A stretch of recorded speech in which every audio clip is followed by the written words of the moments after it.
Ayun po guys, dito po tayo sa ating kaibigan. Baka nandito po sila tatay.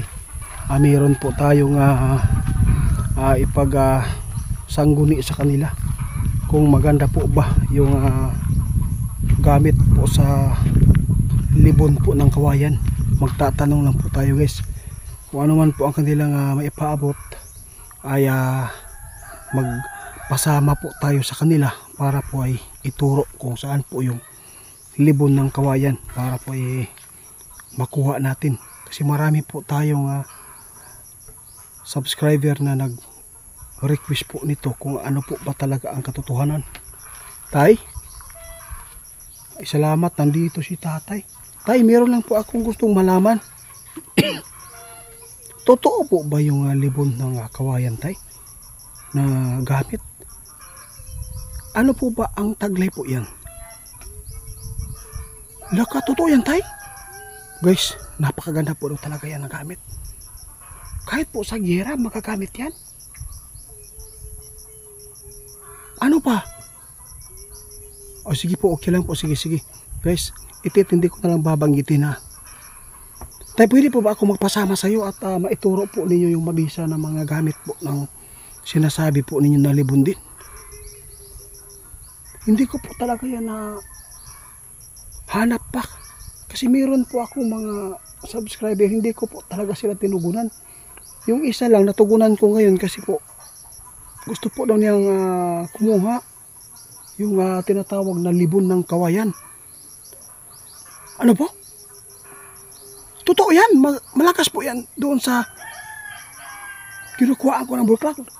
Ito yan guys, tinuro natin kaibigan, meron pong libon doon sa kinukuhaan mo ng bulaklak.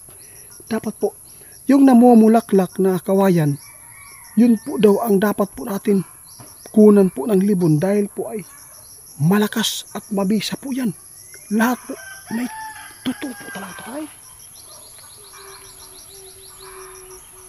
Pwede po magsamahan nyo po kami ngayon kung paano kami makakuha niyan.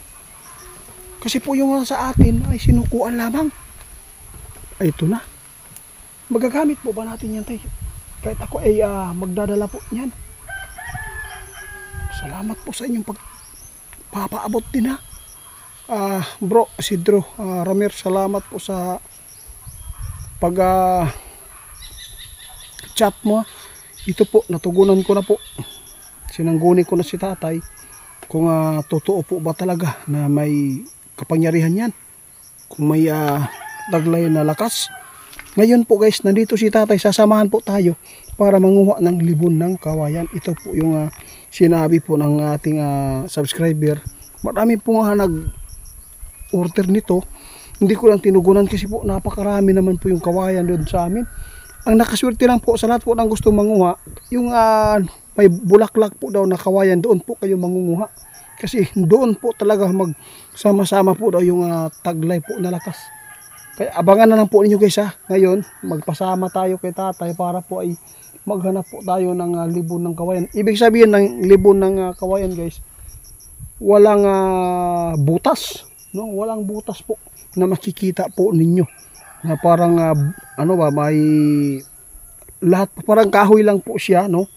Na walang butas sa gitna. Yun po ang tinatawag nila na libon. Kaya nagpapasalamat po tayo kay kaibigan na sasamahan po niya tayo ngayon, dahil po ay balos po sila sa tuwa kay natabangan man sila. Kaibigan, salamat po ha. Ngayon sama lang po tayo para po ay maituro po niyo kung ano po ang kunin dapat po doon, yung pinakamakapangyarihan o pinakamalakas. Kung sa lahat po na magtatanong sa atin ha, gusto ko po mag-search po kayo sa iba kung ano po ang libon ng kawayan, anong gamit. No, doon lang po kayo magtanong, wag na lang po kayo magtanong sa akin, kasi po ayaw ko nga mapagsabihan ba.